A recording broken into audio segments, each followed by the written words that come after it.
Thank you all. Now I invite our branch chairman, CAK Murugesan, to welcome the gathering. Thank you, Sindhil. Good evening, members.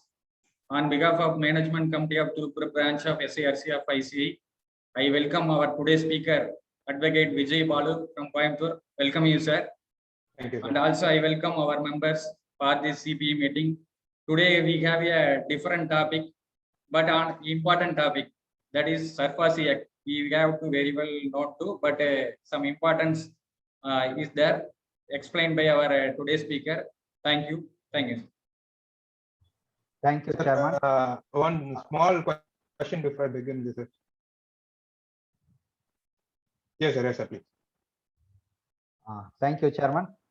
Members, today we are having a special faculty who is an advocate. He started his career as a businessman.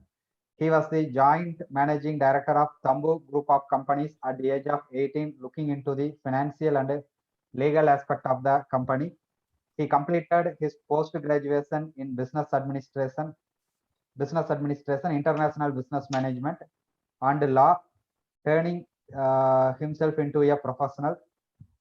He practiced in courts in writs, criminal and civil sites in various courts in Tamil Nadu and New Delhi. He was an orator and visiting faculty at various institutions, including Aspire IAS, New Delhi, Sankar IAS, Tamil Nadu, etc.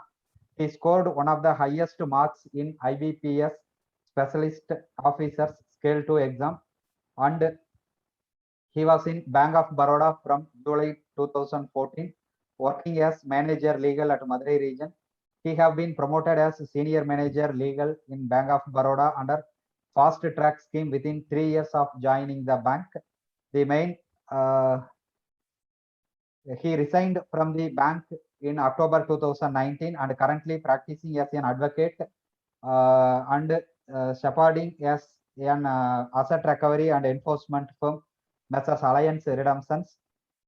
His core area of expertise include litigation in insolvency and bankruptcy code, writs, civil, business law, DRT, SARFAESI Act, and consumer litigation, legal documentation and vetting of documents, including consortium and multiple lending documents. He was instrumental in implementation of auction with symbolic position under the SARFAESI Act 2002 in Bank of Baroda and sold more than 25 properties in auctions. He have represented the bank with honorable DRT, NCLT and DRAT. So with these great words, I request Advocate Vijay Balu to address our members on the topic SARFAESI Act. Please, sir. Thank you so much, sir. That's a long introduction. Anyway, thank you so much for your humble words.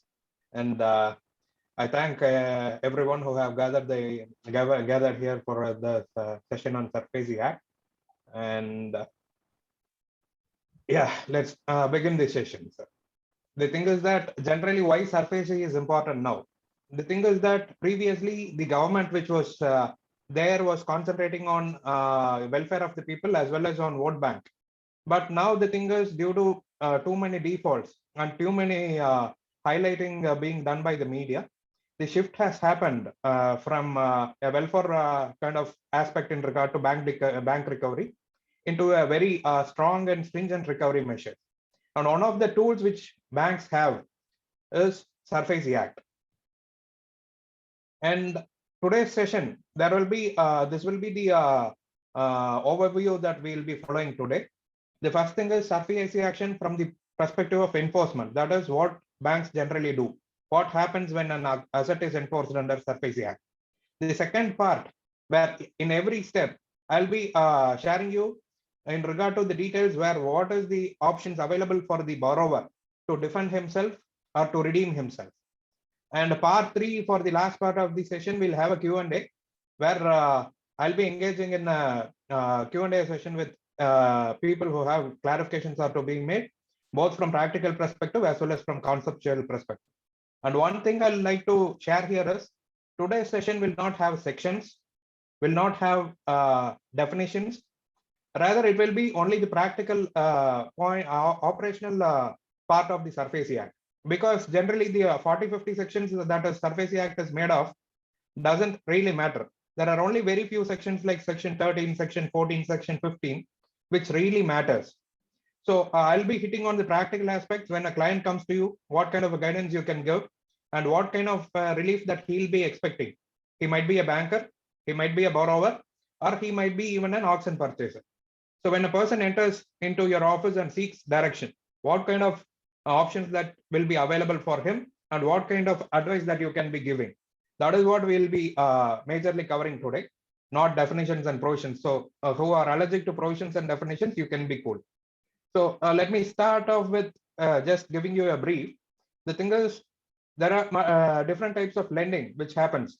When a bank lends, sole banking, everyone knows almost all the accounts, 90% of our advances are sole banking. But when the advances, goes beyond the limit of say 50 crores or 100 crores, then the concept of multiple banking or consortium advances kick in. There is a slight difference between multiple banking and consortium advances.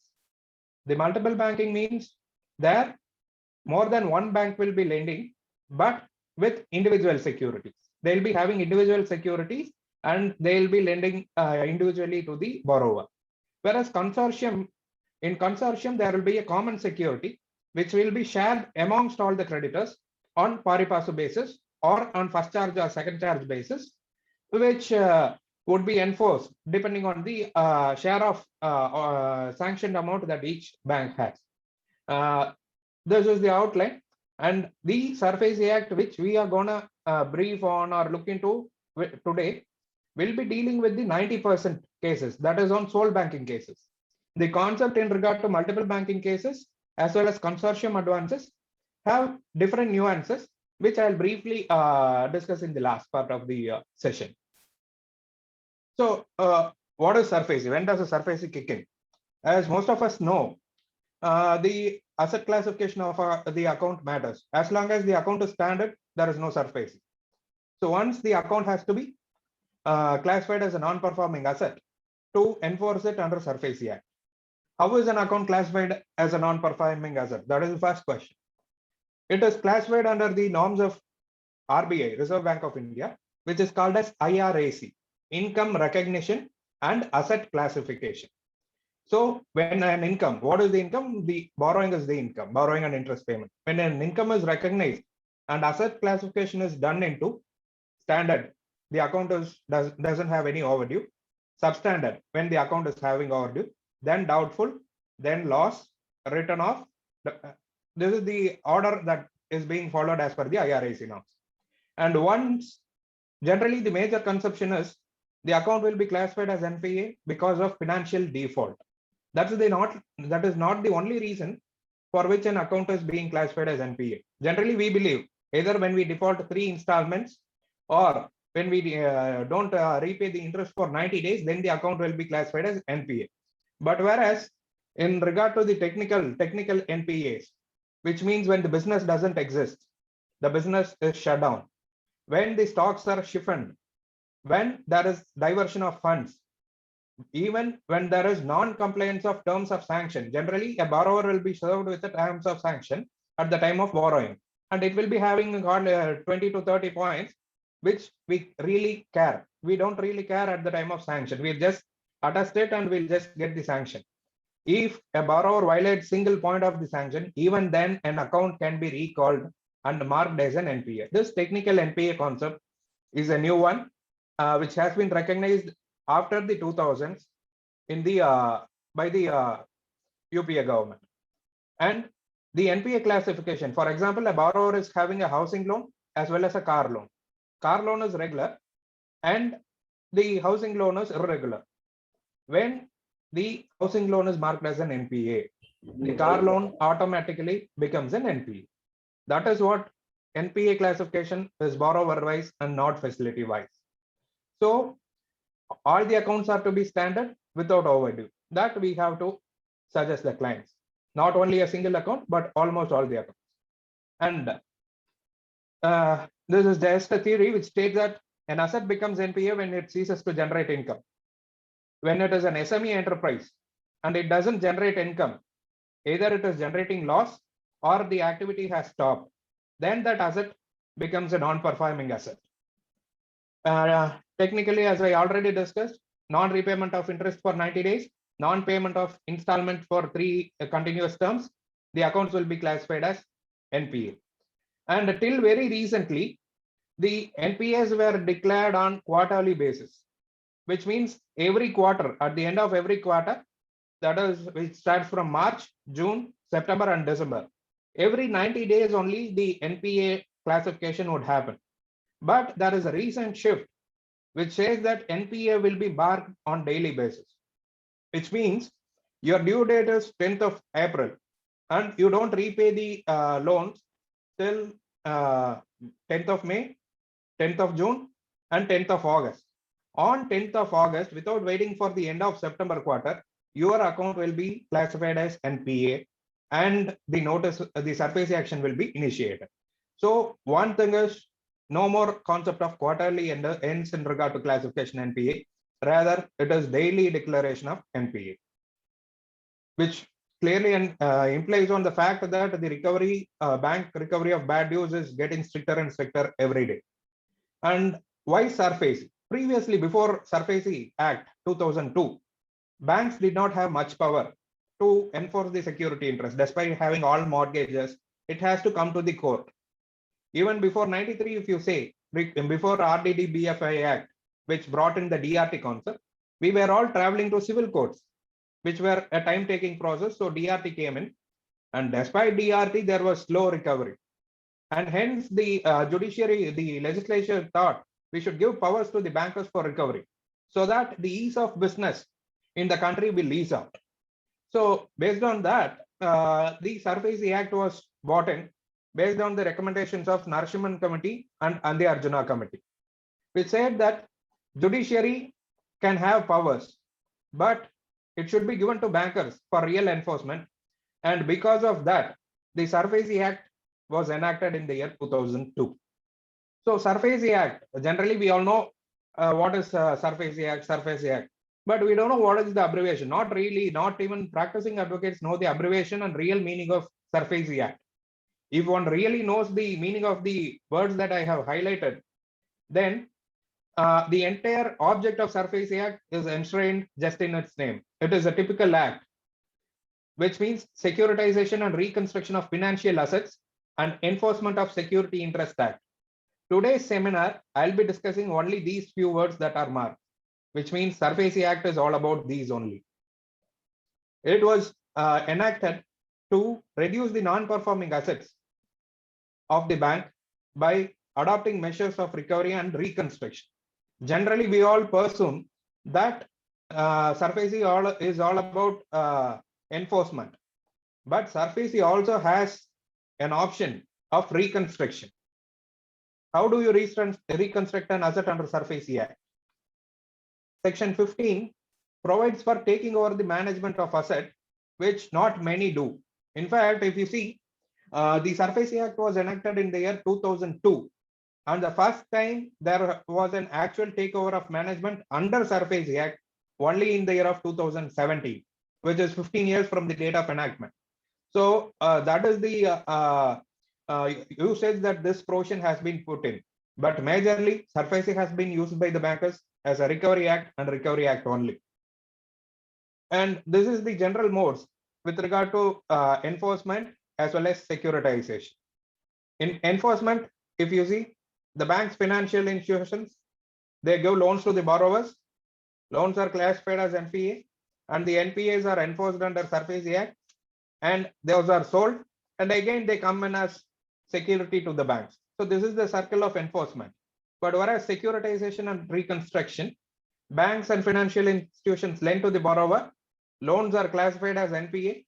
Subsequent to that, banks direct the companies to buy those companies. The asset reconstruction companies or QIBs, qualified investors, they buy the business, they try to revive the business, and they'll run the business, and again they offer it to the banks as security. But this revival did not happen under SARFAESI Act, because of which today we have insolvency and bankruptcy code, which clearly puts resolution of a company first. So we will discuss about insolvency bankruptcy code some other day, maybe it's out of the topic. So insolvency bankruptcy code is a better option to revive the industry to ensure the interest of everyone is being safeguarded. And SARFAESI Act. Now the account is classified as NPA. Today the account is NPA. Whether my account will be eligible under SARFAESI Act, whether I can issue SARFAESI notice in this to this account. What are the grounds for an account to be eligible under SARFAESI Act? That is what we are going to see here. The debt should be secure. What is secured? The loan which is given should not be a clean advance without any security. Security means an immovable property mortgaged to the bank, a movable property hypothecated to the bank.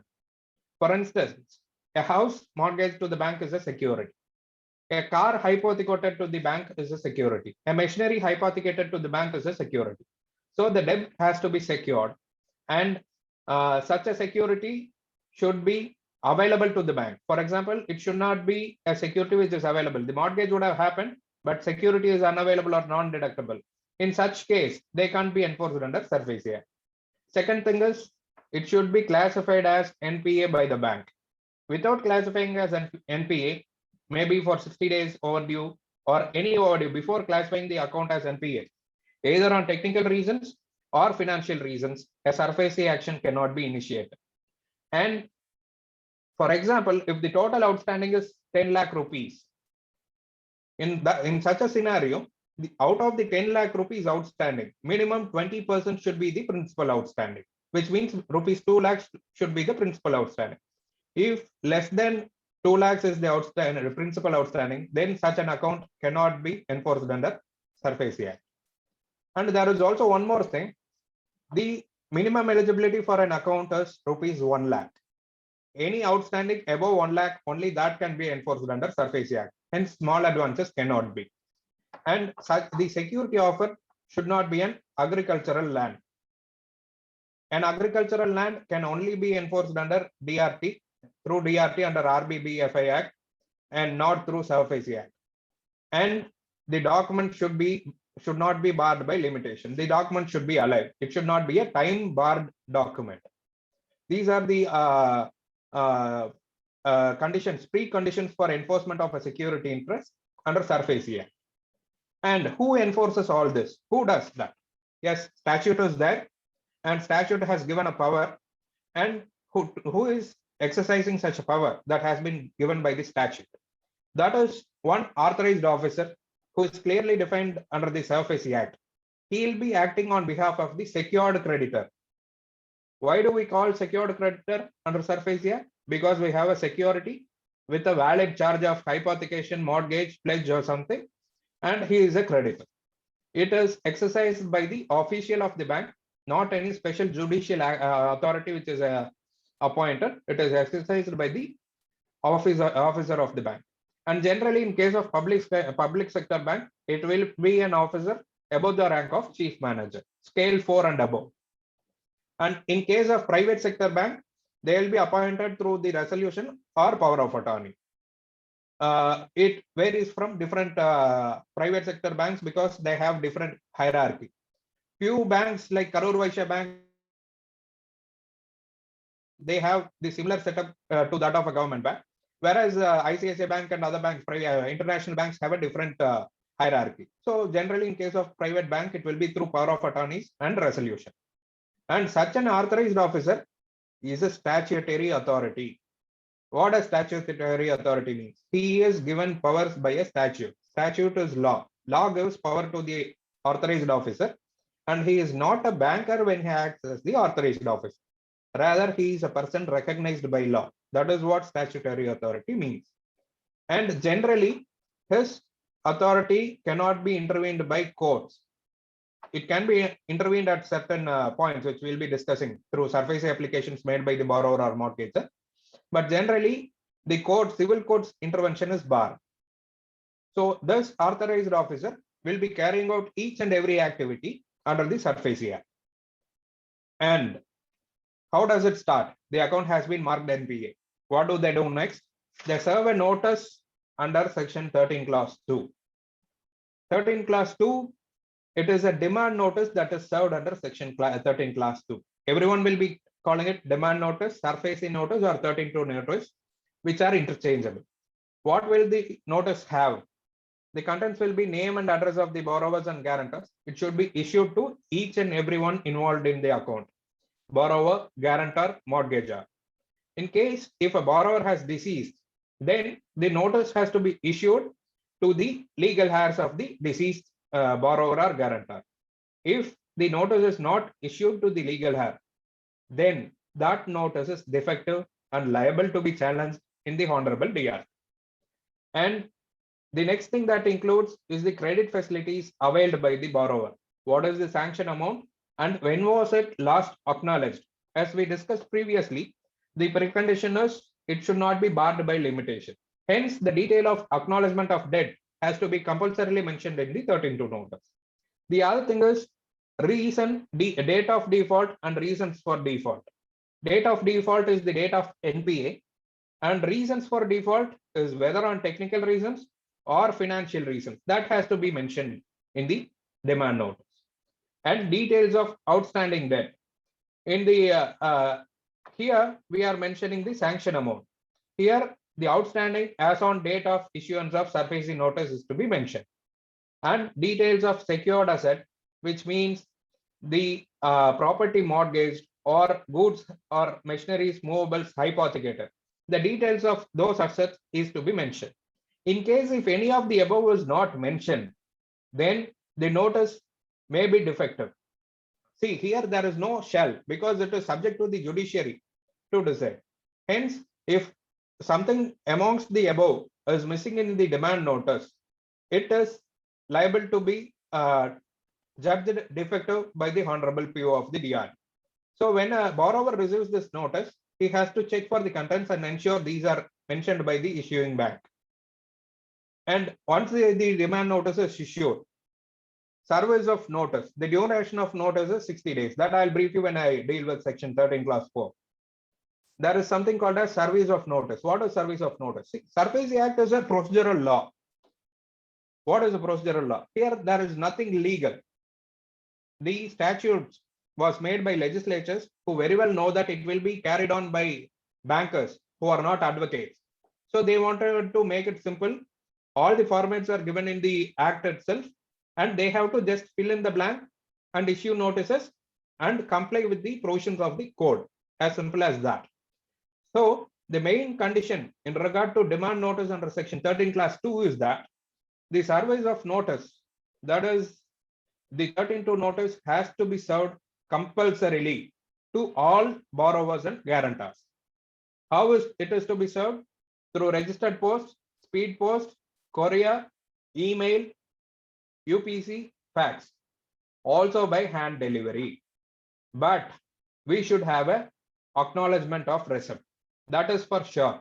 If you don't have an acknowledgement in case of non-delivery, then you need to affix the notice in the premises of the borrower, guarantor, as well as if the mortgaged property is in the possession of a third party, even in the mortgaged property, it has to be affixed, as well as paper publication has to be given in two leading newspapers, one in English and the other in vernacular language.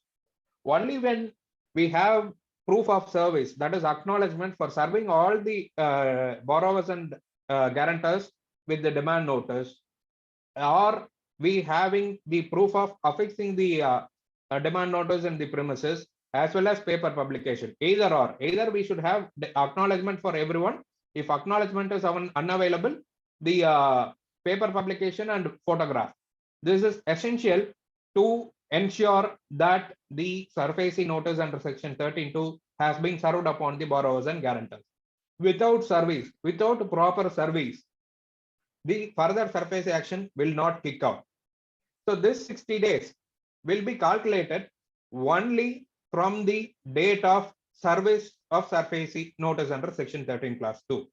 If you are not able to serve, then you will be going for paper publication. And from the date of paper publication only, this 60 days will start. So the when you are issuing a demand notice under SARFAESI Act, it will not extend the limitation. Hence, simultaneous action can be initiated. Suit can be filed in civil court or DRT depending on the pecuniary jurisdiction. That is, up to 20 lakhs, the DRT doesn't care. Up to 20 crores, 20 lakhs, it should be filed with the civil court, and above 20 lakhs, it should be coming to the DRT. So we have to go for simultaneous action in the court as well, because SARFAESI action will not extend the limitation of the documents. To extend the limitation of documents, it is to be, the suit has to be filed. That's one thing. The other thing is, when a SARFAESI notice is issued, as we discussed, there are certain requirements which are to be present in the SARFAESI Act. When the borrower receives, this is the other side of story. When the borrower receives it, he either through himself or through an advocate or through a chartered accountant may go through the contents of the notice, and if he feels that the notice is defective, then he can make a representation or raise an objection to the authorized officer of the issuing bank. And whatever representation that has been made, it has to be considered by the authorized officer. But generally, banks have that attitude where they don't appreciate the representation, rather they just give a plain and simple reply stating that your representation is not acceptable, or they'll give some reasons for that. Whatever it is, a reply has to be given within 15 days. If a reply is not given within 15 days from the receipt of the representation from the borrower, that will be called as defect, and the SARFAESI action will be liable to be vitiated when challenged. Hence, the banker has to issue a reply to a representation received within 15 days. And when the reply is given, the borrower is not satisfied with the reply provided, he can challenge the same within 45 days from the receipt of such a reply from the bank in Honorable DRT, stating that this is the representation made, this is the reply given by the banker, I am not satisfied, I feel that there is a lapse in the demand notice, hence the demand notice is liable to be set aside. As usual, it only provides time that if the demand notice is set aside, if the bank withdraws the 13(2) notice today, it can issue a fresh notice tomorrow. So you will be getting time, but not liberty from the liability. So upon the notice has come, we have given representation, they have replied, we have gone to DRT, we did not go to DRT, we got a stay, we did not get a stay. 60 days is over. When 60 days is over, what happens if you have not settled the liability as demanded, or you have not upgraded the account? Then bank will be entitled to take possession of the asset. What is possession? As we all know, lock and key, that is the possession generally pursued. But here, SARFAESI Act, though provides only for possession under section 13 class 4, in the operational scenario, there are two types of possession. One is symbolic, the other one is physical. This demarcation is presumed to be part of SARFAESI Act, but it is not part of SARFAESI Act. SARFAESI Act does not provide for a symbolic or physical possession. It just mentions possession under section 13 class 4. So what is symbolic possession? How did it evolve? See, bankers have limited powers. They can't barge into a house where the occupants resist possession. So they just affix the notice and take symbolic possession of the asset, and they go to someone else for physical or actual possession. So let's see what is symbolic possession. The symbolic possession is taken by affixing the possession notice in the property which is mortgaged to the bank, and the such 13(4) notice is also sent to the borrowers and guarantors. Here, service is not mandatory, unlike the notice under section 13 class 2. You have to send, whether they receive it or not, it is immaterial. Whether if they receive, you will have acknowledgement. If they don't receive, the returned cover should be kept.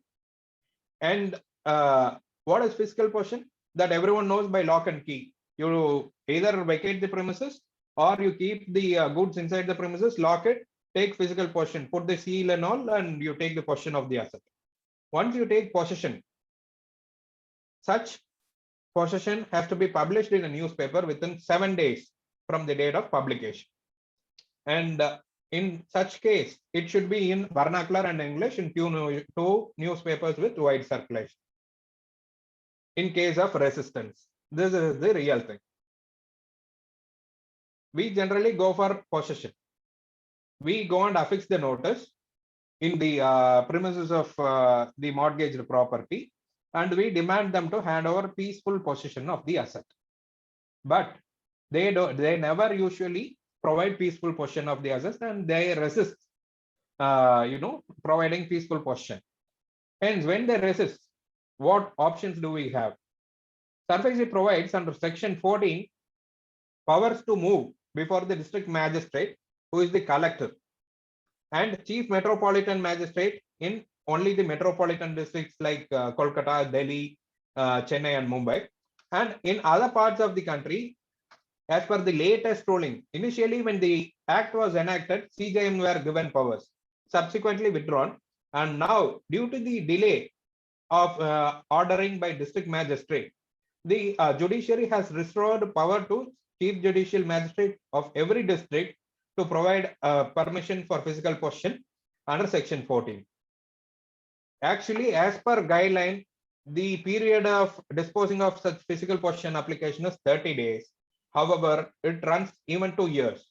Practically, I have seen applications are made to the district magistrate come district collector, which are pending for years, because the hierarchy that is followed is the report will be traveling from district collector to Tahsildar, Tahsildar to RI, RI to VAO, and it has to travel back with the report, which generally takes time, and no one does the work unless and otherwise we are behind them and pushing them to get the possession.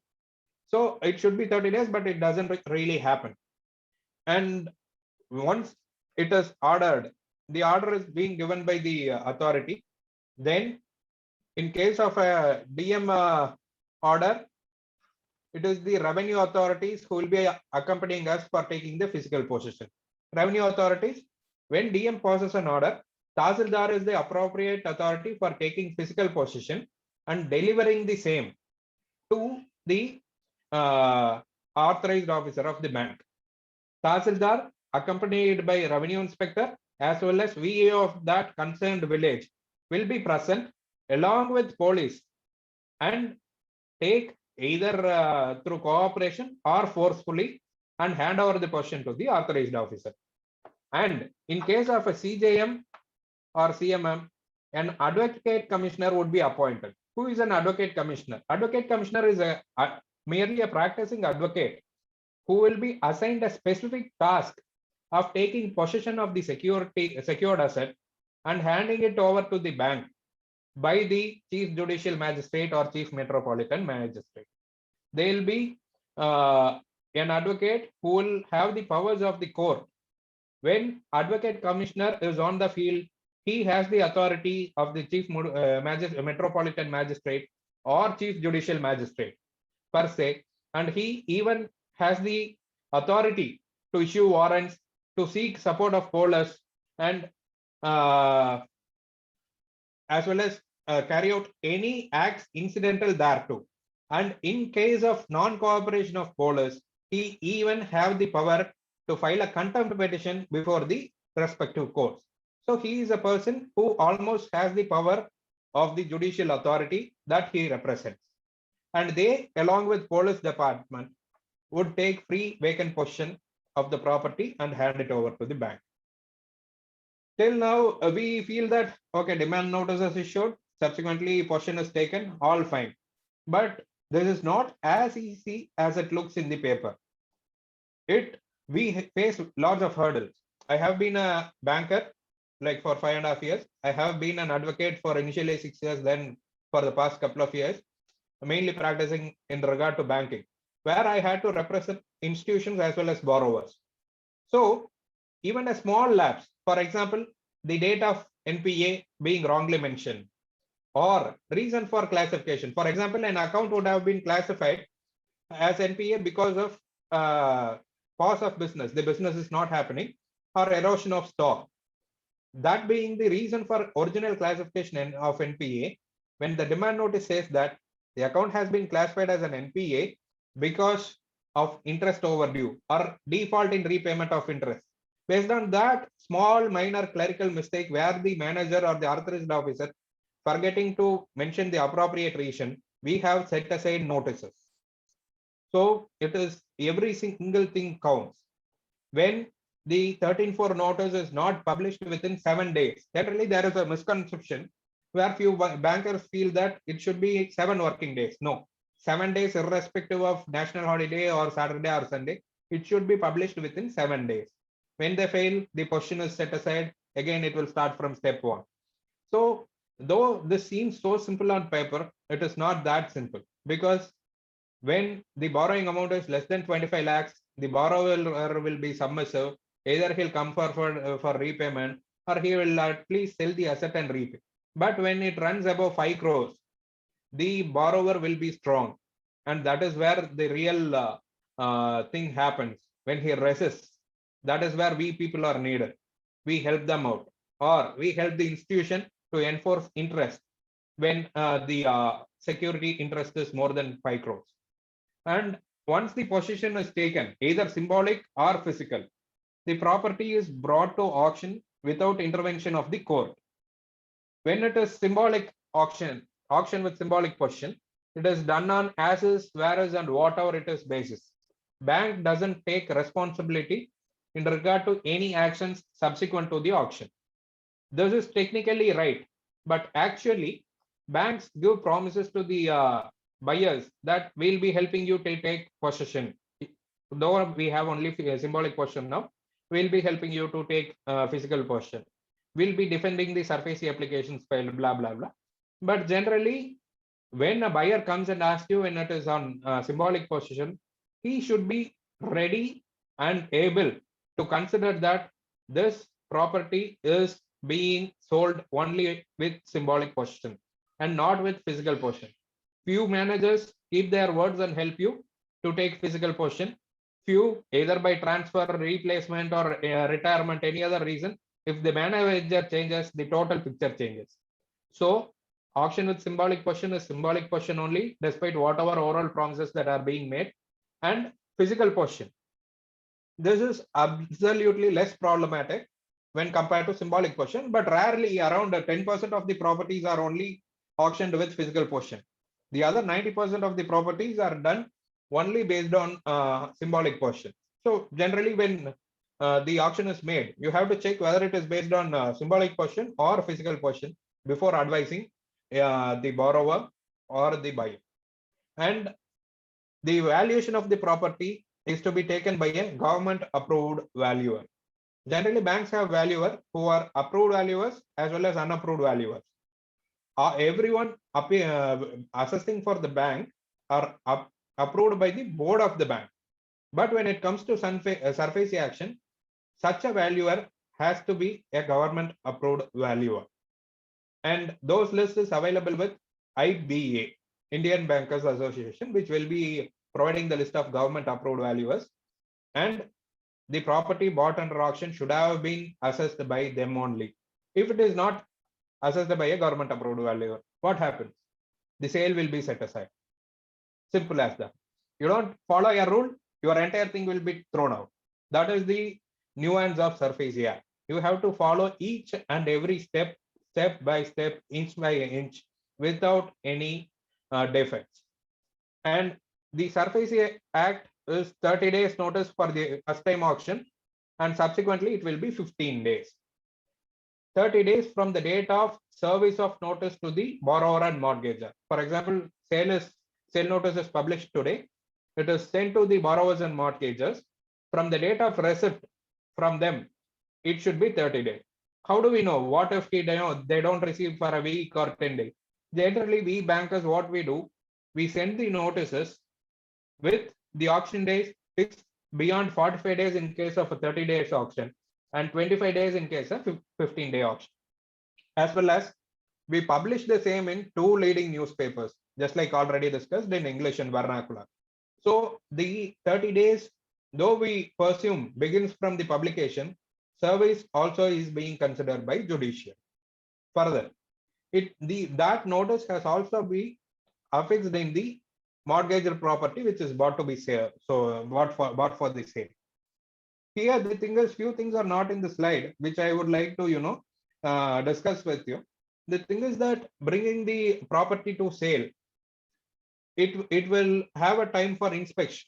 But when a property is bought to sale from symbolic possession, you won't get to see the interiors of the property, and you will be assessing the value of the property right from what you will be provided to be seen by the occupant of the property.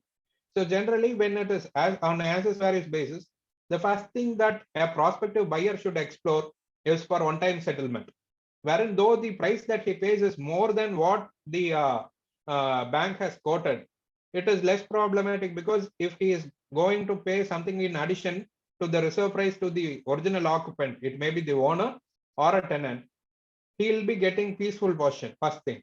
Second thing, he will not be foreseeing any litigations by way of SARFAESI application. So it would be a safer bet when compared to buying through auctions. If OTS doesn't come through, if the borrower or mortgagor or the occupant is not cooperating, then buying on as varies basis is practically possible.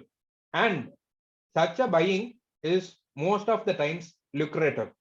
Why? Because the government approved valuers know that when a person is coming to buy under SARFAESI auction, he should have 100% funding in account. First thing, which means if the amount is more than 15 lakhs or 20 lakhs, 30% income tax is to be paid by him, as well as whatever the amount that he purchases, he has to bear 11% registration charges and stamp duty to the tune of 11 lakhs, 11%. For example, if he buys an asset for 1 crore, it will add up 11 lakhs to it by way of stamp duty and registration charges, which is another, difficulty. So when a government approved valuer is informed that this security asset is to be going to be enforced under SARFAESI Act, he knows it should be valued at a premium price to enable the banker to sell it. Hence, it will be a lucrative option most of the time. Okay, how does the sale go? It will be fixed, reserve price will be fixed based on the asset value provided by the government valuer. And when an asset value is provided, when the asset is not being sold, in such cases, the asset price will be reduced up to a maximum of 25%, not in a single time, but for the first time it will be 10%, and subsequently another 10%, and finally another 5%. The value of the property, even if it doesn't sell for 50 auctions, cannot be reduced more than 25% of the reserve price of the first auction. Second thing, the asset cannot be sold below the stressed asset value. Stressed asset value, generally when a valuation report is given, as you already know, it will be having the market value, realizable value, and stressed asset value. Below the stressed asset value, such a security should not be sold. And there are two modes of auction, which is online and offline. Online, it is carried out through many websites, MMTC, Auction Tiger, Bank auction. There are lots of websites. And offline is like the traditional method where we sit in front of the authorized officer. And online auction is compulsory for public sector banks. There is no permission for offline auctions when it comes to public sector banks in regard to immovable property. But when it comes to private bank, it has the option of doing any of the two, and mostly they prefer offline auction because they can see it on face and finish the sale right up. And earnest money deposit, that is what EMD is 10% of the reserve price that is to be paid by a prospective bidder before the date of auction. This gives him the pass to participate in the auction. When he pays 10% and participates in the auction, there will be a minimum bid increment. The property, one thing I would like to share is the property cannot be sold below the reserve price. And he has to buy the property at least with minimum one bid increment. When there is no competition, only one person has paid the EMD. In such a case, he has to bid and win. He cannot win it for the reserve price. So the minimum bid increment generally will be 10,000 or 25,000, depending on the value of the asset. And once he bids and he is declared as the highest bidder on the day of auction itself, and he is asked to pay the 25% of the bid amount. within 24 hours or the next working day to confirm sale in his favor. This 25% will include the EMD already paid. So 10% maybe or 9.5%. So he has to shell in another 15 to 16% on the day of auction itself.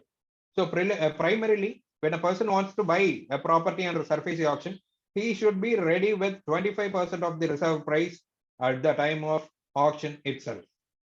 And upon payment of 25%, the sale will be confirmed in his favor by the authorized officer. Sale confirmation, a letter will be given that you are the sale of the property has been confirmed in your favor.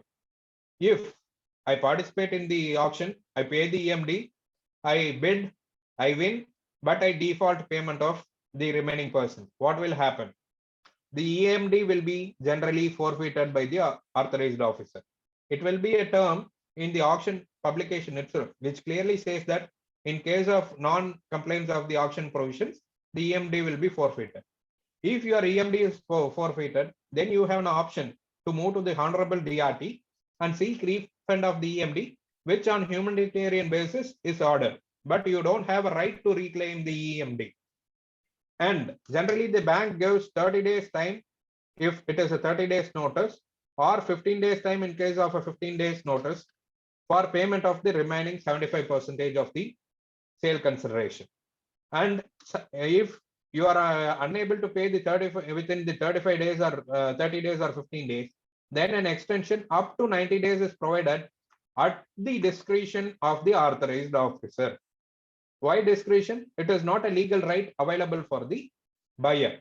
It is only a request that can be made by the buyer, and he, the authorized officer, upon his own discretion, depending on the mutual agreement, can extend up to a payment of up to a period of 90 days. If you don't make the sale consideration in full within 90 days, it is a violation of SARFAESI Act, and if challenged, it may lead to vitiation of the total SARFAESI process. And upon payment of 100%, a sale certificate will be issued in your favor by the authorized officer. When a sale certificate is issued in favor of the authorized officer, in favor of the buyer, he technically becomes the owner of the property. And there is a Supreme Court order which clearly says that sale certificate need not be registered. But for all practical purposes, we have the process of registration of sale certificate in the state. And it should be registered within 90 days from the date of issue of such sale certificate. Generally, what happens practically, our people, what we do, we'll say, fine, I'll bid the property under symbolic question. I'll buy the property, I'll pay 100% sale consideration. I'll take the sale certificate as well, but I'll register it only when you deliver the physical possession of the property, for which bankers are also conveniently say yes, because they already have 100% payment in their account, which has already been appropriated into the bank or borrower's account, and a sale certificate has already been given. So they have fulfilled their duty. And if the possession is not happening within 90 days, then the SRO, if he is knowledgeable, will not register your document if you present for registration. Rather, he'll deny it, for which you need to travel until the High Court to get it registered. So it is always better, irrespective of possession or not, when our client goes to buy a property under SARFAESI auction and gets a sale certificate, he is to register it immediately upon receipt of the sale certificate without any further default. And registration of sale certificate, as we already discussed, it should be 90 days and 11% of the bid amount bar sale consideration. There is no deviations here. It should be 11% of the sale consideration. Though there were initial rulings that only 6% is enough, 8% is enough, but that provision has been done away by Supreme Court, which clearly states that the Stamp Act of the respective states are applicable and Registration Act are applicable in terms of registration of the property. There are a few other important provisions which are part of the SARFAESI Act. As I initially discussed, the first thing is takeover of the management. And at the introduction itself, I said in 2017 only the first takeover happened. And it was a Navaratna Central Public Sector Company, Rural Electrification Corporation Limited, which took over the a private defaulter by name Factor Power Limited. But generally, SARFAESI doesn't provide ample provisions in regard to resolution like insolvency and bankruptcy code. If you see insolvency and bankruptcy code gives a very detailed provision for resolution, and it gives you step by step. It appoints a resolution professional. The resolution professional is given powers. Then expression of interest is being done, and resolution applicant comes in. So it has a very elaborate proceedings has been provided under IBC code, which is missing in the SARFAESI Act. Though there is a provision which empowers the authorized officer to take over the management, it is not practical, because of which only it took 15 years for banks to take possession of the take over the management of the company. And pan India wise, there are not many cases, because only a few cases where the outstanding is more than 400 crores, 500 crores. In such a scenario, takeover of management is considered. But as per the provisions of SARFAESI Act, a household of a person, a small scale industry of a person can even be taken over by the authorized officer and NIRs. That is the section 15, which provides such powers, which is dormant. And one of the recent and powerful amendments which were brought in very recently is section 26E. What is 26E? See, 26E, this section, previously there was an ambiguity. An asset is provided in favor of the bank. It is cleanly mortgaged. Everything is fine. Suddenly an income tax notice comes saying this is statutory liability. It is a government liability. So I have priority of charge. You sell the property, but give the proceedings to me. But this section 22E inserted under SARFAESI Act through an amendment says that the first priority of charge is with the banks, the secured creditor, and any other dues, including central government and state government dues, or subsequent only. So this confirms the position which was ambiguous for lots of years. In fact, this, why do we care? See, there was many practical issues which we faced as a banker as well as an advocate. For instance, a property is mortgaged in favor of the bank. Subsequently, the account is under stress, and the borrower and mortgager knows that this account is to be classified as NPE. So what they do is they connect with third party. They bring in, for example, 138 Negotiable Instrument Act, a check bounce case. In that, they seek attachment before judgment, and it is ordered by the civil court, and an entry of attachment is being updated in the encumbrance certificate of the property which is previously mortgaged to the bank. And not one, not two, in a account which I dealt, there were 6 subsequent attachments of 6 various courts, 2 in Karur, 1 in Coimbatore, and the other one from Chennai. There were 6 subsequent attachments from the date of mortgage, which generally deters the buyer. When a property, yes, it is mortgaged to a bank, but it has 6 subsequent attachments which project an image that that property is subject to numerous litigation because it did not have clarity. But this section 26E gives clarity in regard to that. And if you have seen, there was a recent GO by the Inspector General of Registration. When we furnish the sales certificate for registration, the registrar office rejects the same, stating that there are subsequent attachments, either through civil court or statutory liability. In such a case, this priority of charge, there was a GO issued by the bank, which issued by the Inspector General of Registration, which clearly states that sub-registrars cannot reject the document just because there are subsequent charges. So that GO, in fact, has pushed the auction under SARFAESI Act a mile forward and makes it more lucrative. We need not be afraid of subsequent charges or government liabilities. Those all stand second charge basis. And the thing is, section 30A, when an order is passed by DRT against a SARFAESI action or in favor of the borrower, then if someone has to appeal, if the borrower or mortgager has to go in appeal against the order of DRT, then 50% of the amount due is to be deposited with the DRT. Therefore, if DRT is not willing to give you a favorable order, and if you want to go in appeal, then you should pay 50%. But generally now banks offer OTS of around 50%, 40% and all in case-to-case basis. Instead of paying a conditional amount, they can even walk in with the bank and settle it for the 50%, which has to be a precondition for appeal. And in regard to the advice, what we can give when a banker walks in and asks us, what is the thing in regard to SARFAESI Act? First thing we have to see is due diligence at the time of sanction. This, as a chartered accountants, you know better than me.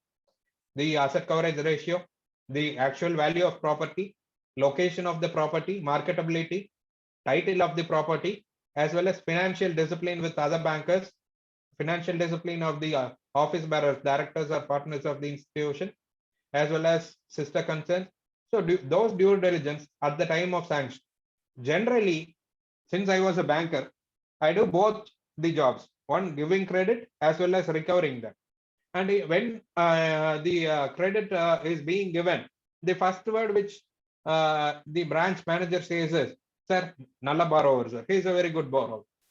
And I have seen instances where a person was invited as a chief guest for official function of the bank, becoming a non-performing asset account holder within the span of 3 to 4 years. It is the circle of life. Anyone who is in top will be coming down. So at the time of processing itself, we should have a plan B, that what if the account is becoming NPA? Will we be able to sell the asset? Will there be buyers? Will it be sold to secure the liability that I have dispersed? So due diligence at the time of sanction, that is where enforcement of asset begins. And next is, as I already discussed, SARFAESI is a procedural code. Why it is a procedural code? I told you step by step. There is nothing legal. Rather, you have to comply with the procedures established under SARFAESI Act. It is nothing more than that. And the next one is timeline. Initial notice upon classification of NPA. From that, 63 days from the date of acknowledgement of receipt or paper publication of 13(2) notice, then 13(4) symbolic question, then within 7 days it has to be paper published. So that timeline is to be complied. Next thing is bookkeeping. All notices sent, all paper publications done, all acknowledgements, all photographs are to be maintained separately in a file for every account, because it is essential to prove that we have followed the due procedure as envisaged under the SARFAESI Act. And continuous follow-up right from the classification of NPA till recovery of assets, the banker has to follow up with the borrower, because bankers don't wish to sell the asset. They just wish to recover the outstanding amount. So just because the account has been enforced under SARFAESI Act, let them not shift around the object of recovering the debt. And advice to borrowers. Most of you must be dealing with companies and corporates who run their business with the lending. So you will be definitely providing able advices to them, but we might help them out when they are sick or when they are under stress or when they need a cushion. But one thing we have to keep in mind, which I admired from people in Coimbatore at the time of COVID-19, the government of India gave various loans to the borrowers with 20% of the sanction limit, 10% of the sanction limit. But many of the borrowers did not buy it because the future was, very skeptical, and they were afraid whether we'll be able to repay the interest or installment. So as far as I knew, many of the borrowers abstained from taking the additional 20%.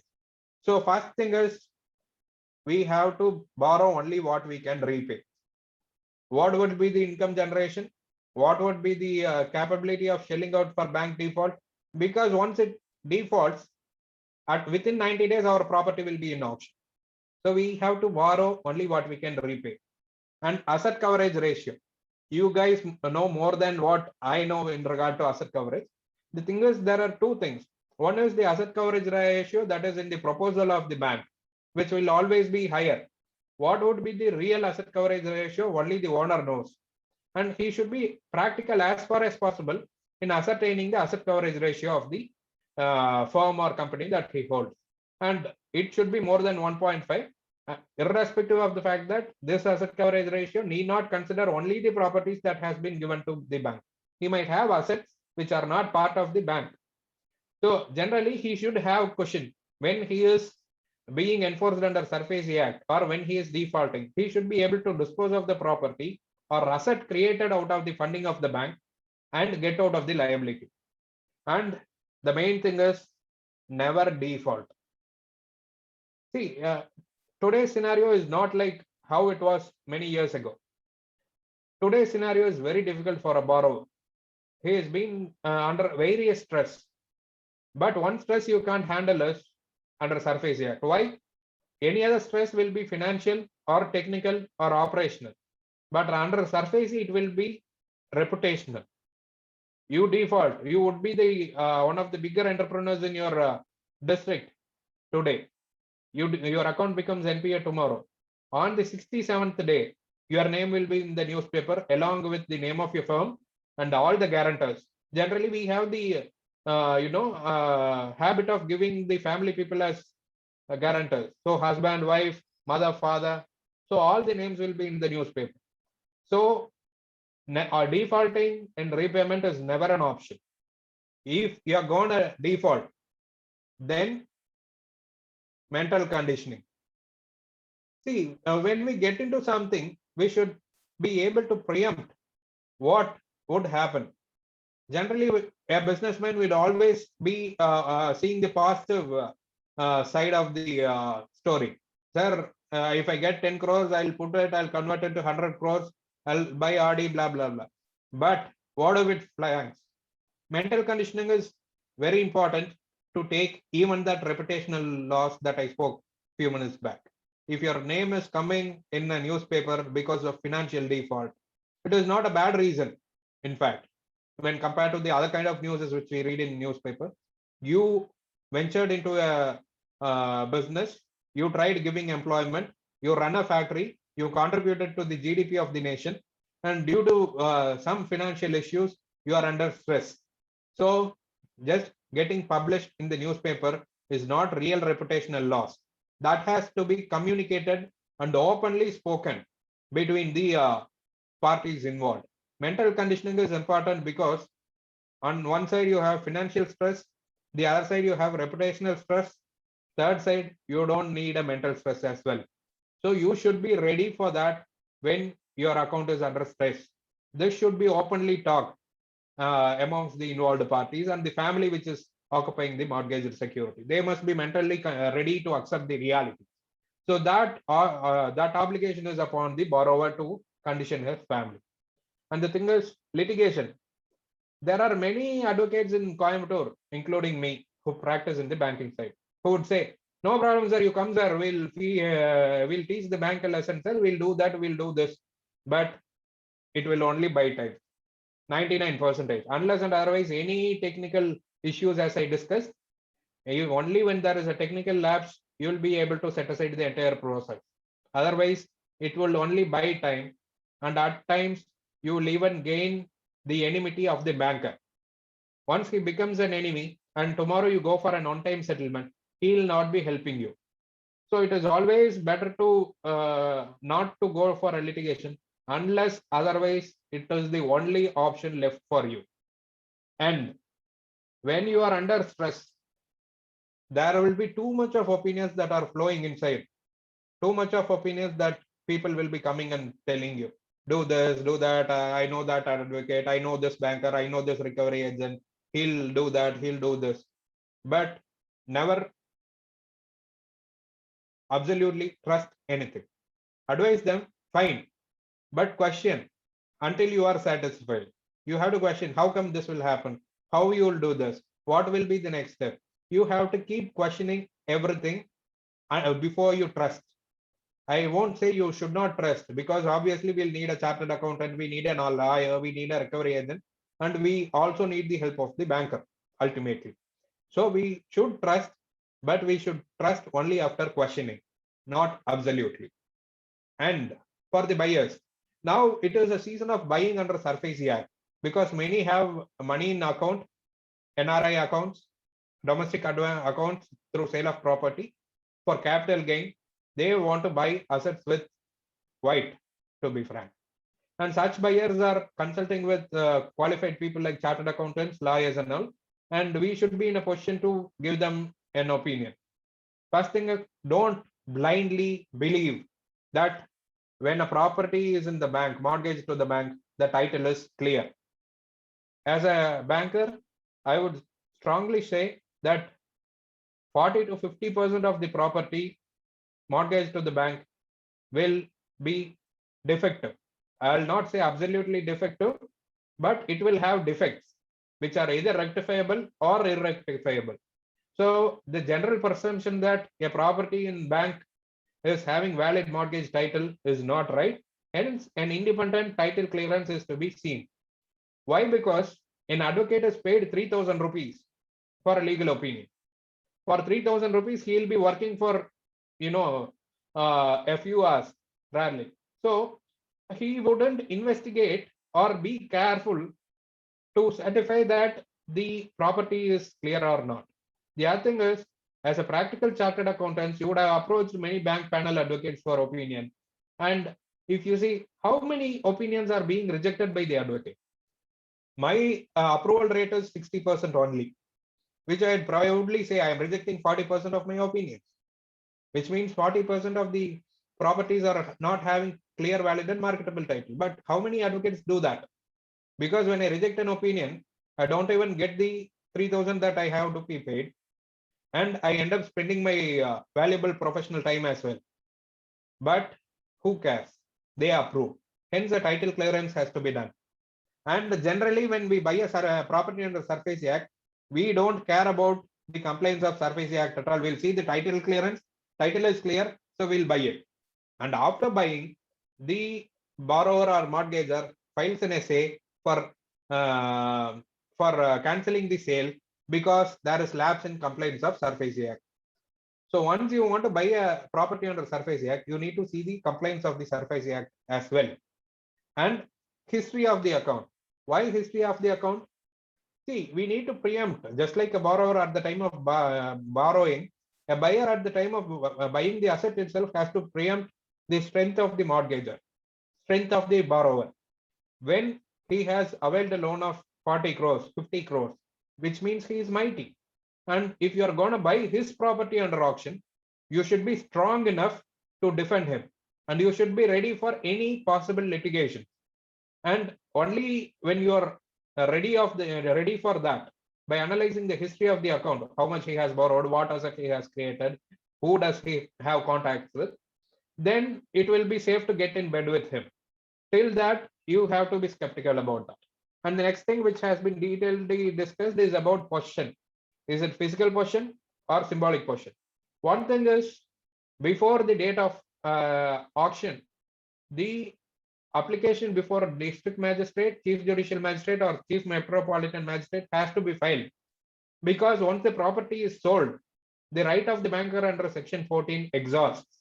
So possession of the property is to be looked into. And as I discussed in regard to history of accounts, the mental conditioning. Yes, we are getting the property at a premium price. So we have to be mentally ready to face any litigation that is being brought in by the borrower or mortgager.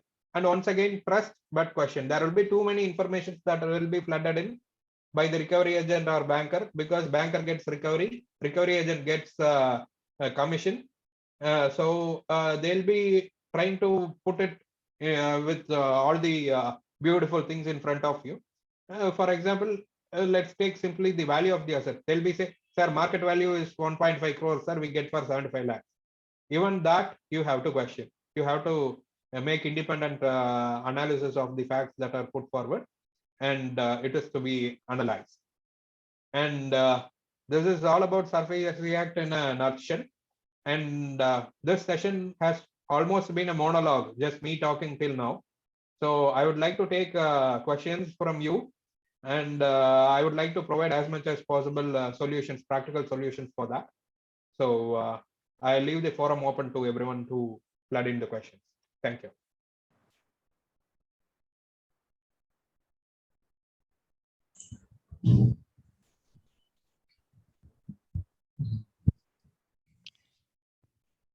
Sir, good evening, sir. Good evening, sir. Sir, ஒரு property symbolic பொசிஷன்ல இருக்கு sir. சரிங்க sir. அப்போ bank ஆக்ஷன்ல வந்திருக்கு. நம்ம client வந்து எடுக்கிறேன்னு சொல்றாரு. சரிங்க. அந்த ப்ராப்பர்ட்டி வந்து ஆன்செஸ்ட்ரல் ப்ராப்பர்ட்டி சார். சரிங்க. ஸோ இப்போ அவங்க அந்த பாரோயருக்கு ஒரு 3 சன் இருக்காங்க. அப்போ 3 பேருமே மேஜர். ஸோ எடுத்ததுக்கு அப்புறம் மைனர் இன்ட்ரெஸ்ட் இருக்கு அப்படின்னு சொல்லி கேஸ் போட்டு அதை ஸ்டாப் பண்ண முடியுமா சார்? 100% முடியும் சார். அதாவது நான் முதல்ல சொன்னதாங்க, டைட்டில் கிளியரன்ஸ் வந்து 3000 ரூபாய்க்கு அட்வொகேட்ஸ் பாக்குறாங்க. சோ அது வந்து சப்ஸ்டாண்டர்டா தான் இருக்கும் சார். நம்ம இண்டிபெண்டன்டா டைட்டில் கிளியரன்ஸ் பார்க்கும்போது when it is an ancestral property, for example வந்து தாத்தாவோட ப்ராப்பர்ட்டி அப்பா மட்டும் மார்ட்கேஜ் பண்ணிருக்காருன்னு வச்சுக்கோங்க. அவங்களுக்கு வந்து 2 பையன் இருக்காங்க. 2 பேரும் அட் த டைம் ஆஃப் மைனரா இருந்தாலும் சரி மேஜரா இருந்தாலும் சரி அவங்களுடைய ஷேர் ஆஃப் ப்ராப்பர்ட்டியையும் சேர்த்து மார்ட்கேஜ் பண்ணிருக்கணும். எப்படின்னா இவங்க சொல்லுவாங்க மைனர் பேர்ல டெபாசிட் வச்சிடலாம் சார், மைனர் பெனிஃபிட்க்குன்னு போட்டு மார்ட்கேஜ் பண்ணிக்கலாம் சார். அதெல்லாம் செல்லாதுங்க. கோர்ட் பர்மிஷன் வாங்கினா மட்டும்தான் மைனருடைய ஷேரை விற்க முடியும், ஆர் மார்ட்கேஜ் பண்ண முடியுங்க. கோர்ட் பர்மிஷன் இல்லாம மைனருக்காக நான் மார்ட்கேஜ் பண்றேன்னு போட்டா தட் அக்ரிமெண்ட் இஸ் வாய்டபிள். அதாவது வந்து அந்த மைனர் மேஜரான 3 வருஷத்துக்குள்ள சேலஞ்ச் பண்ணலாம். ஏன் சார்பில் எங்க அப்பா போட்ட அந்த ஒரு அக்ரிமெண்டே வந்து வேலிட் இல்ல அப்படின்னு சொல்லி சேலஞ்ச் பண்ணலாம். 3 வருஷத்துக்கு அப்புறம் கூட கான்டினியூஷன் ஆஃப் டிலே போட்டு சேலஞ்ச் பண்ணலாம். பட் என்னன்னா இன் தட் கேஸ் ஒரு relief available to the banker என்னன்னா அது வந்து fraud committed by the father. Okay. So அவங்க வந்து they can go for criminal case against the mortgager. But as a buyer I strongly advise you not to proceed further. Okay sir. அப்புறம் இன்னும் ஒரு இன்ஸ்டன்ட்ல sir நான் ஒரு case come across பண்ணதுல அவங்க பசங்க 2 பேரும் on the date of mortgage வந்து மேஜர். சரிங்களா? மேஜரா இருந்து அவங்க அப்பா மைனர் தான் அன்னைக்குன்னு போட்டு அவர் மார்ட்கேஜ் பண்ணி கொடுத்தாரு. பேங்க்கும் வந்து அவங்க மேஜரா மைனரான்னு வெரிஃபை பண்ணல. At the date of mortgage they were majors and that mortgage is that case is under sub judice. Coimbatore டிஆர்டில அந்த கேஸ் இருக்கு. Let's wait for the judgement. சொல்லுங்க சார், வேற ஏதோ ஓகே சார். அப்புறம் இன்னொரு டவுட் சார். இன்னொரு பையர் வந்து எடுத்துட்டாரு சார் ஆக்ஷன்ல. அது ஏலம் வந்து லாஸ்ட் மந்த் 6th அன்னைக்கு நடந்துச்சுங்க. சரிங்க சார். 5th அன்னைக்கு டிஆர்டில வந்து அந்த பாரோயர் வந்து ஒரு கோர்ட்ல வந்து ஸ்டே போட்டார். ஸ்டே கேட்டு கேஸ் போட்டார். ஆனா இனி இது வரைக்கும் அவங்க ஹியரிங்கே எடுக்கல சார். ஒரு டைம் லிஸ்டிங் ஆச்சு, அப்புறம் மறுபடியும் போஸ்ட்போன் ஆயிடுச்சு. இப்போ எடுத்த பிட்டரோட நிலைமை என்ன ஆகும் சார்? சார் அதாவது வந்து ஸ்டெப் நான் டிஸ்கஸ் பண்ண மாதிரி it will go through different steps. அந்த டேட் ஆஃப் சேலுக்கு முன்னாடி ஒரு 10% இஎம்டி கட்டி இருப்பாரு சார். இவர் சேல்ல பார்ட்டிசிபேட் பண்ணி சேல் பிட் பண்ணி இருப்பாரு. அப்ப டிஆர்டில ஒன்ஸ் கேஸ் லிஸ்ட் ஆச்சு அப்படின்னா அதுல வந்துட்டு டிஆர்டி ஜட்ஜ் என்ன ஆர்டர் கொடுத்திருப்பாருன்னா ஒரு கண்டிஷனல் ஸ்டே கொடுப்பாரு. அவுட்ஸ்டாண்டிங் வந்து 1 கோடினா ஒரு 40 லட்சம் ரூபாய 20 லட்சமா 2 மாசம் கட்டுங்க, கட்டுனா நான் ஸ்டேவை வந்து அப்சல்யூட் பண்றேன்னு சொல்லி ஒரு கண்டிஷனல் ஆர்டர் கொடுப்பாருங்க. அப்படி கண்டிஷனல் ஆர்டர் கொடுக்கறது நாட் டு கன்ஃபார்ம் சேல்னு கொடுப்பாருங்க. Okay sir.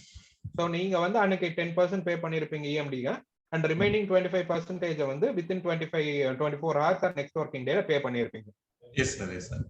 So remaining 75% pay பண்றதுக்கு உங்களுக்கு letter of confirmation of sale கொடுத்தாதான் ரிமைனிங் 75% வந்து நீங்க பே பண்ணுவீங்க. சேல் கன்ஃபர்மேஷன் கொடுத்துட்டாங்க சார். அப்போ சேல் சொல்லுங்க சார். கன்ஃபர்மேஷன் கொடுத்ததுக்கு அப்புறம் தான் நம்மளுக்கு கேஸ் இருக்கிறதுக்கே தெரிஞ்சது. பேங்க் அதுக்கப்புறம் தான் இன்ஃபார்ம் பண்ணாங்க. அப்புறம் கேஸ் வந்து லாஸ்ட் வீக்ல லிஸ்டிங் ஆகுதுன்னு சொன்னாங்க. லிஸ்ட் அந்த டேட்ல சர்ச் பண்ணி பார்க்கல 1 month மறுபடியும் போஸ்ட்போன் பண்ணிட்டாங்க. இப்போ ஃபர்தரா 75% கட்ட வேண்டியது இருக்குது. கிளைண்ட் கட்டலாமா வேண்டாமா, இல்ல கட்டிட்டு நாளைக்கு டிஆர்டில வந்து பாரோயருக்கு சாதகமா போயிடுச்சுன்னா அப்போ நம்ம கிளைண்டோட நிலைமை என்ன ஆகும் சார்? அதாவது வந்து once you put your leg into an auction, சரிங்களா sir, unless and otherwise there is an order from the court, ஒரு ஸ்டே ஆர்டர் இல்லாம நம்ம கட்டாம நின்னோம்னா நாளைக்கு bank may even forfeit the amount that we already paid sir. Okay sir. Okay. Once EMD pay பண்ணி 15% சப்சிக்வெண்டாவும் பே பண்ணிட்டோம்னா அதுக்கப்புறம் வந்து நம்ம யோசிக்க கூடாது, நம்ம பண்ணாமலாமா வேண்டாமான்னு யோசிக்க கூடாது. we have to go through with it. Okay sir. we have to pay the remaining 75% unless and otherwise there is a stay from DRTs. Okay. Okay sir. And 90% of the times when a property is sold by the bank, it is challenged by the borrowers. Okay sir. So நம்ம பார்க்க வேண்டியது என்னன்னா, நான் இதுக்கு முன்னத்த ஸ்லைட்ல சொன்ன மாதிரி தான் 2 விஷயம். டைட்டில் கிளியரன்ஸும் கம்ப்ளைண்ட்ஸ் ஆஃப் சர்ஃபேஸ் ஆக்டும், இந்த 2 ப்ராப்பரா இருந்ததுன்னா நம்ம பயப்பட வேண்டியதே இல்லை. நம்ம ப்ராப்பர்ட்டியை வாங்கலாம். வாங்குற ப்ராப்பர்ட்டி நமக்கு தான் கன்ஃபார்ம் ஆகும். ஓகே. ஓகே. ஏன்னா ரைட் டு ரிடம்ஷன் ஒரு கான்செப்ட் இருக்குங்க. என்னுடைய ப்ராப்பர்ட்டியா இருந்தாலும் நான் எப்ப வந்து அதை திரும்ப பெற்றுக்கொள்ள முடியும் அப்படின்னு சொல்லி சர்ஃபேஸ் ஆக்ட் கீழே ஒரு ப்ரொவிஷன் இருக்குங்க. அது வந்து சேல்ஸ் சர்டிபிகேட் வந்து பப்ளிஷ் ஆகிற வரைக்கும் மட்டும்தான் இருக்கு. ஒன் சேல்ஸ் சர்டிபிகேட் பப்ளிஷ் ஆயிடுச்சுன்னா எனக்கு ரைட் ஆஃப் ரிடம்ஷன் கிடையாது, என்னோட ப்ராப்பர்ட்டியாவே இருந்தாலும். ஓகே. Okay sir. அப்ப நம்ம சேல்ஸ் சர்டிபிகேட் ரெஜிஸ்டர் பண்ணிட்டா கோர்ட் வந்து அதை கேன்சல் பண்ண முடியாது. It will be challenged, but if there is complaints of Surface Act, it cannot be set aside. Okay. Okay. Okay. For example, நீங்க சொன்ன மாதிரி மார்கேஜ் டிஃபெக்டிவ் அல்லது வந்துட்டு there is minor interest, இல்ல சர்ஃபேஸ்ல வந்து டிமாண்ட் நோட்டீஸ் அக்னாலஜ்மெண்ட் இல்ல, paper publication 10 நாள் கழிச்சு பண்ணிருக்காங்க, அந்த மாதிரி டிஃபெக்ட்ஸ் இல்லனா sir it should go through. அது என்னன்னா நம்ம லீகல் ஒபினியனும் பாத்துக்கணும் சார். சர்ஃபேஸ் கம்ப்ளைண்ட் ஜெனரலா பேங்கர் யாரும் கேட்கறது இல்ல சர்ஃபேஸ்ல ப்ராப்பர்ட்டி வாங்குறவங்க. பட் எங்கிட்ட வர கிளைண்ட்ஸுக்கு நான் அட்வைஸ் பண்ணுவேன். 13(2) நோட்டீஸ், அக்னாலஜ்மெண்ட், 13(3) ரெப்ரசன்டேஷன், அதுக்கு ரிப்ளை, 13(4) பேப்பர் பப்ளிகேஷன், அஃபிக்ஸ் பண்ண பேப்பர் போட்டோ எல்லாமே வாங்கிட்டு தான் நான் கிளியர் பண்ணுவேன். ஓகே. ஓகே. அப்ப கம்ப்ளைண்ட்ஸ்ல டிஃபெக்டிவ் இருந்தா நம்ம ஆக்ஷன் பெட்டருக்கு அந்த அமௌண்ட் திருப்பி கொடுத்துருவாங்களா சார்? திருப்பி வாங்கிக்கலாங்க. வாங்கணும். பேங்க் ஜெனரலா நீங்க போய் மாட்டினதுக்கு அப்புறம் எப்படிங்க திருப்பி கொடுப்பாங்க? நம்ம தான் வாங்கணும். சரி. Okay. Okay. But that can be gods. If the bank is not cooperating, negotiate பண்ணி பார்க்கலாங்க. அப்படி இல்லனா DRT போய் வாங்கிக்கலாம். Okay. Thank you sir. You're welcome.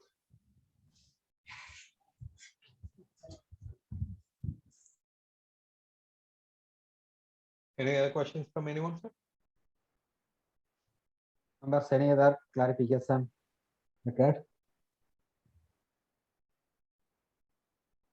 சரி, இப்போ ஒரு ப்ராப்பர்ட்டி பேங்க்ல வந்து ஆக்ஷன் நோட்டீஸ் இஷ்யூ பண்ணிருக்காங்க. ஆஸ் இஸ் வேரிஸ் கான்செப்ட்ல தான் இருக்கு. இப்போ வந்து பாத்தீங்கன்னா அந்த பவுண்டரிஸ் வந்துட்டு அவங்க legal opinion and valuation report எல்லாமே பவுண்டரிஸ் இருக்கு. பட் அந்த இடத்துல வந்து அது டிமார்க் பண்ணி ஸ்டோன் வந்து இல்லாம இருக்குங்க. மேனேஜர்கிட்ட கேட்டோம் அப்படின்னா ஜஸ்ட் இதுதான் ப்ராப்பர்ட்டி அப்படின்னு சொல்லிட்டு he just show it. But வந்து அவரு மெஷர்மெண்ட் வந்து நம்ம ஆஃப்டர் ஆக்ஷன்ல நீங்க இது பண்ணதுக்கு பின்னாடி தான் நீங்க சர்வேரை வச்சு பண்ணிக்க முடியும் அப்படிங்கிற மாதிரி சொல்றாரு. ஸோ ஆஃப்டர் சர்வே வந்து if there is any difference in measurement வந்துச்சு அப்படின்னா நம்மளுக்கு என்ன ஆப்ஷன்ஸ் அவைலபிள் இருக்குங்க சார்? சார் நீங்களே தெளிவா சொல்லிட்டீங்க. அது வந்து ஆக்சஸரிஸ் பேசிஸ்ல இருக்கிற ஆப்ஷன் சொல்லிட்டு அப்ப நம்ம ரிஸ்க்ல தான் பண்ணணும் இல்லைங்க? கண்டிப்பாங்க, அது நம்ம ரிஸ்க் தான் சார். என்னன்னா banker has bounded duty to exactly measure and give you the locality. அந்த டேட் ஆஃப் இன்ஸ்பெக்ஷன் போட்டிருக்கிற அன்னைக்கு அவர் பண்ணணுங்க. பட் எத்தனை பேங்கர் வந்து willing to discuss or எத்தனை பேங்கர் வந்துட்டு they are cooperating? அவருக்கு என்னன்னா சார் ரீஜனல் ஆபீஸ்ல இருந்து 10 டிபார்ட்மெண்ட்ல இருந்து 10 போன் வருங்க. அதுதான் அவர் மூளையில ஓடிட்டே இருக்கணுமே தவிர நமக்கு அளந்து கொடுக்கணும்னால இருக்காது. அங்கதான் ரிகவரி ஏஜென்ட்டோட வேலை வருது சார். ரிகவரி ஏஜென்ட் வந்து அவர் பையர் கிட்டையும் கமிஷன் வாங்குவாரு, பேங்க் கிட்டையும் கமிஷன் வாங்குவார்.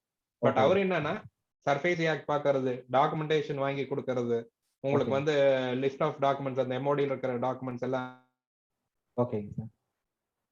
பிளஸ் அளந்து கொடுக்கறது, இந்த எல்லா வேலையும் கொடுத்து பிளஸ் கொஸ்டின் எடுத்து உங்களுக்கு டெலிவர் பண்றது. சோ அது எல்லாமே பண்றதுதான் ரிகவரி ஏஜென்ட்டுங்க. சோ அது வந்து ஒரு 10-15 பேர் கோயம்புத்தூர்ல இருக்காங்க, ஒரு 2-3 பேர் வந்து நல்லா பண்றாங்க. பட் என்னன்னா அதுல வந்து நாலேஜபிள் பீப்புள்ஸ் இல்லைங்க. நீங்க என்னோட ஓப்பனிங்ல ரிமார்க்ல படிச்ச மாதிரி அலியான்ஸ் ரிடம்ஷன்ங்கிற ஃபார்ம் வந்து நான் ஃப்ளோட் பண்ணேங்க ஆஃப்டர் ரெசிக்னேஷன். என்ன ரீசன்னா when I was a banker in the regional office கோயம்புத்தூர்ல எனக்காக வேலை செய்ய வந்த எந்த ரிகவரி ஏஜென்ட்க்கும் சர்ஃபேஸ் ஆக்ட்னா என்னன்னு தெரியல, டிஎம் பர்மிஷன் அப்ளை பண்றது எப்படின்னு தெரியலீங்க. எல்லா வேலையும் நான் பண்ணேன். சோ அப்ப என்ன நினைச்சேன்னா சரி இது மார்க்கெட் ஒண்ணு வந்து ஓபனா தான் இருக்கு, so why not we try after resigning ன்னு சொல்லிட்டு தான் I resigned from the bank. So இப்போ நம்ம என்னோட firm பாத்தீங்கன்னா நான் வந்து legal professional, so I can't be part of the firm. Okay. So I practice law. Whereas two of my brothers, இன்னொருத்தர் அட்வொகேட்டுங்க, இன்னொருத்தர் he is an engineer, he did his MS in UK. Okay. So அவர் 2 பேரும் தான் partners of that recovery ஃபார்முங்க, recovery and enforcement form. So Okay. நாங்க வந்து அதுதான் பண்ணிட்டு இருக்கோம். வேர் வி சே ஓப்பன்லி இதுதான் இருக்கு, இதுதான் ப்ராக்டிகாலிட்டி, Okay. இதுதான் பண்ண முடியும்னு ஓப்பனா சொல்லி பண்ணோம்னா Okay. You'll be a client. Okay. அப்படி இல்லைன்னா அது ஒன் டைம் ஷார்ட்டா தான் இருக்குங்க. Okay sir. So recovery agents 2-3 பேர் நல்லா பண்றவங்க இருக்காங்க சார். Okay. அவங்க மாதிரி யாரோ ஒருத்தருடைய அசிஸ்டன்ஸ் கிடைச்சதுன்னா கிடைச்சுனா ஈஸியா இருக்கு. In a safe hands. Okay okay. Manager கிளியராவே சொல்லிட்டாருங்க சார். ம். மெஷர்மெண்ட் வந்து நான் பண்ணி தர மாட்டேன், நீங்க பிட் முடிஞ்சதுக்கு பின்னாடி நீங்க தான் அதை பாத்துக்கணும் அப்படிங்கிற மாதிரி சொல்றாரு. அதுக்கு முன்னாடி பாக்குறதுக்கு ஒண்ணுமே இல்ல. அதான் சார் நம்ம பிராக்டிகலா அதுக்கப்புறம் அதுக்கு முன்னாடி ஆத்தரைசேஷன் லெட்டரோட ரிகவரி ஏஜென்ட் வருவாங்க, அவங்க நம்மளுக்கு பண்ணி கொடுப்பாங்க சார். அதுதான் நம்ம பண்ணணும். ஏன்னா ஒரு சைட் சார் இங்க திருப்பூர் பக்கம் தான், நம்பர் 15 வேளம்பாளையம்னு சொல்லிட்டுங்க. வேளம்பாளையம் கேள்விப்பட்டிருப்பீங்கன்னு நினைக்கிறேன் யாராவது. அந்த சைட் வந்து டாக்குமெண்ட் இருக்கு, மார்ட்கேஜ் இருக்கு, எல்லாமே வேலிடா இருக்கு சார். சைட் இல்ல சார். சைட் இல்ல. கிணத்தக்கான கதை தான் சார். அந்த விஏஓ ஆபீஸுக்கு போன நம்பர் 15 வேளம்பாளையம் வந்து இதே கிடையாதுன்னு அவர் எழுதி வச்சிருக்காரு. ஓகேங்க சார். ஸோ ஆன் டைட்டில் எல்லாமே இருக்கலாம் சார், இதுதான் இடம்னு சொல்லி விற்கலாம் சார். பட் வாங்கினதுக்கு அப்புறம் நம்ம லொகேட் பண்றதெல்லாம் okay. So we have to do it. Okay, thank you sir. Hello சொல்லுங்க. ஹலோ சார், வணக்கம் சார். சொல்லுங்க. சார், என் கிளைண்ட் ஒருத்தர் டிஆர்டியில போயிட்டு அந்த 20% கட்ட வேண்டியது கட்டி அந்த லெவல்ல இருக்குங்க சார் கேஸ். சரிங்க. இப்போ அவர் வந்து இந்த கொரோனா இந்த லாக்டவுன்னால என்ன பண்றாங்கன்னா, பேங்க்ல வந்து இது உங்களுக்கு இந்த 2 months கூட இது பண்ணி கொடுத்துட்றோம், ஓடிஎஸ்க்கு வந்து வந்துக்குங்க அப்படிங்கிறேன். சரிங்க சார். பட் அவர் வாங்கி இருக்கிற சிசி 40 lakhs. சரிங்க சார். அதுல இந்த கட்டினது போக 26 இருந்தது. இப்போ அகைன் 6 lakh ஆட் பண்ணி 32 நீங்க கட்டணும் அப்படிங்கிறேன். சரிங்க சார். இவர் 26 ரெடி பண்றதுக்குள்ள மறுபடியும் ஒரு 6 லட்சம் போது அது கொஞ்சம் ஒரு ப்ராப்ளமா இருக்கு. சரிங்க சார். பேங்கர் ஏன் சார் இவ்வளவு அதிகமா சொல்லிட்டு இருக்காங்க, அல்லது வேற ஏதாவது ரீசன் இருக்கு சார்? அதாவது என்ன ஆச்சுன்னா சார், இப்போ கோவிட் டைமுக்கு முன்னாடி வரைக்கும் இருந்த அவுட்ஸ்டாண்டிங் ஒரு அமௌண்ட் இருக்குங்க நீங்க சொல்ற மாதிரி. ஆமா ஆமா சார், 26 lakhs இருக்குது. ஆமா, சப்சிக்வெண்டா இருக்கிற டோட்டல் அமௌண்ட்லயும் அந்த ஓவர் டி என்பிஏ கிளாசிஃபை பண்ணக்கூடாதுன்னு சொல்லி சொன்னாங்க இல்லையா சார் லாஸ்ட் ஒரு 9 months 10 months. Yes sir. அப்ப அக்யூரான இன்ட்ரெஸ்ட் எல்லாத்தையுமே ரீஸ்ட்ரக்சரிங் பண்ணி FITL ஃபண்டட் இன்ட்ரெஸ்ட் டேர்ம் லோனா ஒரு செப்பரேட் அக்கவுண்ட்ல மெயின்டைன் பண்ணாங்க. Okay okay. so that the account will not be classified as NPA. so அந்த ரெண்டு அவுட்ஸ்டாண்டிங் சேரும்போது தான் இந்த டோட்டல் அமௌண்ட் வந்திருக்குங்க. டிமாண்ட் நோட்டீஸ்ல போட்ட அமௌண்ட் வந்து ஃபர்ஸ்ட் போட்ட அமௌண்டா இருக்கும் சார். கரண்ட் அவுட்ஸ்டாண்டிங் இன்க்ரீஸ் ஆயிருக்குங்க. பட் ஒன் டைம் செட்டில்மெண்ட்லன்னு போகும்போது நம்ம என்டையர் அவுட்ஸ்டாண்டிங் கட்ட வேண்டியது இல்லைங்க. ஒன் டைம் செட்டில்மெண்ட்னாலே என்னன்னா கொஞ்சம் அமௌண்ட் தள்ளுபடி பண்ணி கட்டுறது தான். பண்ணி கட்டுறது. Okay okay. பட் முதல்லயே வந்து ஒரு 12 லட்சம் ரூபாய் இன்ட்ரெஸ்ட் போட்டிருந்தாங்க. நார்மல் பீரியட் என்பிஏ ஆகாதப்பவே 12 லட்சம் ரூபாய் வரைக்கும் இன்ட்ரெஸ்ட் போட்டு அதனால ஒரு என்பிஏ ஆயிடுச்சு. ஆக்சுவலா அது வந்து சாங்ஷன் பண்ணிட்டுங்க சார். 20 lakhs லோன் வந்து எக்ஸ்ட்ரா சாங்ஷன் பண்ணிட்டு லெட்டர் கொடுத்திருந்தாங்க. சார்ஜஸ் எல்லாம் டெபிட் பண்ணிட்டாங்க. பட் அமௌண்ட் தரவே இல்லை சார். சரி சரி. அமௌண்ட் தரவே இல்லை. கரெக்டா 91st டே சர்ஃபேசி நோட்டீஸ் இஷ்யூ பண்ணிட்டாங்க. கரூர் வைஸ்யா பேங்கா சார் அது? இல்ல சார், எஸ்பிஐ சார். எஸ்பிஐ. ஓ, எஸ்பிஐ இந்த மாதிரி பண்றாங்களா சார்? ஓகே. என்ன சார் இல்லைங்க, அது நாட் ரைட் சார். என்னன்னா யூ ஹேவ் கிரவுண்ட்ஸ் டு சேலஞ்சுங்க. பட் சேலஞ்ச் பண்ணி போக போக you will not get reduction of OTS அமௌண்ட்டுங்க. இங்க நமக்கு சலுகை வேணும்னு நினைக்கும் போதுங்க நம்ம வந்து பேங்கோட கோஆபரேட் பண்றது தான் பெட்டர் ஆப்ஷனுங்க.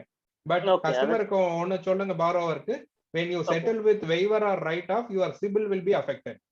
சிபில் எஃபெக்ட் ஆகுங்கிறது அதுல அது சொல்லிட்டேன் sir. To all borrowers and guarantors யாரெல்லாம் இன்வால்வ் எல்லாத்துக்குமே சிபில் அஃபெக்ட் ஆகும் சார். சோ அது ரிஸ்க் ஃபர்தரா வேற எதுவும் நம்ம ஃபண்டிங்க்கு போறது இல்லங்கிற பட்சத்துல they can go for OTS. They can go for OTS. Okay. Yes. Okay sir. Thank you very much sir. You are welcome. Sir, fine and superb elaborative discussion about the SARFAESI Act sir. Thank you. Thank you so much sir. Thank you. Members, any other questions?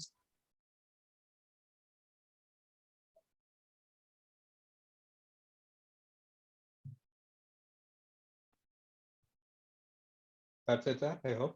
Yes sir. Chairman, Sir, sir, என்னோட contact details, sir. I'll be Okay. available for your service.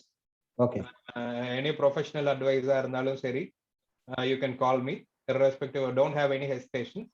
As Yes, well sir. as if you have some clients to be referred also, I'll be much obliged to take over, sir. And I thank ICAI of Tirupur for providing me a great opportunity to share my experiences with you. And it was a very good experience, sir. I thank you so much. Thank you. And, Thank you. Thank you, sir. Now I request our branch vice chairman, CMP Varadarajan, to propose vote of thanks. Good evening, one and all. Today we have one session on SARFAESI Act proceedings by Advocate Vijay Balu in detailed manner. I hope it will be useful for our members. Since we are also in part of financial profession through bank, we are doing discharging our duties. It will be very much helpful for bank audit as well as loan proposal and recovery, consulting to our clients for recovery proceedings and one-time settlement, that and all. The speaker today has elaborately discussed all the permutation and combinations.